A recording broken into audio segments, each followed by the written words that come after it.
მოდით დავიწყოთ საკანონმდებლო დეფინიციით. სამოქალაქო კოდექსის 1192 პირველი პრიმამუხლი განმარტავს მარტო ხელმშობლის სტატუსს და იმ საფუძვლებს, თუ რა საფუძვლების არსებობის პირობებში შეუძლია მშობელს მიიღოს ეს სტატუსი, მარტო ხელმშობლის სტატუსი. პირველი ასეთი გარემოება არის, რომელსაც კანონმდებელი ამბობს, რომ თუ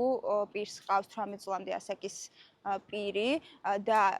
დაბადების სააქტო ჩანაწერში მამის შესახებ ინფორმაცია არ ფიქსირდება, ასეთი პირი ითვლება მარტოხელა მშობლად, ასევე როდესაც პირს ჰყავს 18 წლამდე აყვანილი შვილი და როდესაც ასევე დაბადების აქტში მამის შესახებ ინფორმაცია არ ფიქსირდება. მესამე ასეთი გარემოება, რომელსაც სამოქალაქო კოდექსი განმარტავს, არის, როდესაც 18 წლამდე პირის მეორე მშობელი გარდაცვლილია, გამოცხადებულია გარდაცვლილად ან აღიარებულია უგზო-უკლოდ დაკარგულად და მეოთხე ასეთი გარემოება და მოცემულობა არის ის, რომ შეიძლება მშობელს კანონმდებლობით გათვალისწინებული შემთხვევებით და კანონმდებლობით გათვალისწინებული წესით ჩამორთმეული ჰქონდეს მშობლის ყველა უფლება და მოვალეობა. რაც შეეხება იმ ბენეფიტებს, რაც შეიძლება რომ ასეთი სტატუსის მატარებელ პირებს გააჩნდეთ, არის ის, რომ ზოგადად ეს მუხლი ამბობს, რომ ასეთი პირები სარგებლობენ გარკვეული სამართლებრივი და სოციალური გარანტიებით, თუმცა ერთადერთი სოციალური გარანტია, რომელსაც კანონმდებლობა საუბრობს, ასეთ ჩანაწერს ჩვენ ვხვდებით მხოლოდ საგადასახადო კოდექსში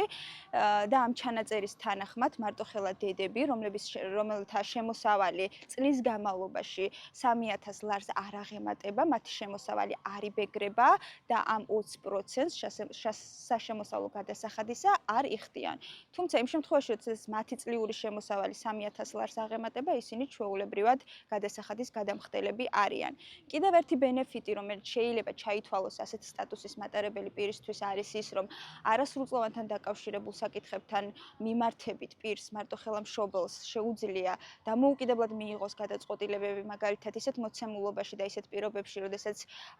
ხდება არასრულწლოვნის საზღვრის კვეთა და სხვა რიგი გარემოებები. სხვა სოციალური და სამართლებრივი გარანტიები შეიძლება ითქვას, რომ კანონმდებლობით არ არის დადგენილი სამწუხაროდ, თუმცა ადგილობრივ დონეზე არის გარკვეული პროგრამები, სადაც მარტოხელა მშობლის მატარებელი სტატუსის პირებს შეუძლიათ რომ ჩაერთონ და რაღაც ტიპის სუბსიდიები და ერთჯერადი დახმარებები მიიღონ, თუმცა სამწუხაროა ის მოცემულობაც, რომ ეს დახმარებები არ არის ფართომასშტაბიანი და არ გულისხმობს რაღაც ისეთ მნიშვნელოვან დაფინანსებებს. ხშირად ხდება, რომ დედები მარტო ზრდიან შვილებს. ამ შემთხვევაში, როდესაც ალიმენტის დაკისრება ხდება, მამა მითითებულია ხოლმე სააქტო ჩანაწერში, მაგრამ მოცემულობა იმგვარია, რომ დედას უწევს ყოველგვარი ფინანსური ხარჯის და წნეხის გაწევა, მთელი ფინანსური წნეხი დედაზეა და არის შემთხვევები, როდესაც ალიმენტი დაკისრებული აქვს მამას, თუმცა ამ შემთხვევაში დამოკიდებული ვართ პირის ქონებრივ მდგომარეობაზე. ხშირად ახერხებენ ასეთი პირები, რომ დამალონ შემოსავლები, მოატყუონ სახელმწიფო და აღსრულების ნაწილში იქნება ძალიან დიდი პრობლემები და ხშირ შემთხვევაში დაკისრებული ალიმენტის შესახებ მიღებული გადაწყვეტილება სამწუხაროდ აღუსრულებელი რჩება და დედა კვლავ რჩება იმ მოცემულობის წენაში, რომ მარტო გასწიოს ყოველგვარი ხარჯი დამოუკიდებლად.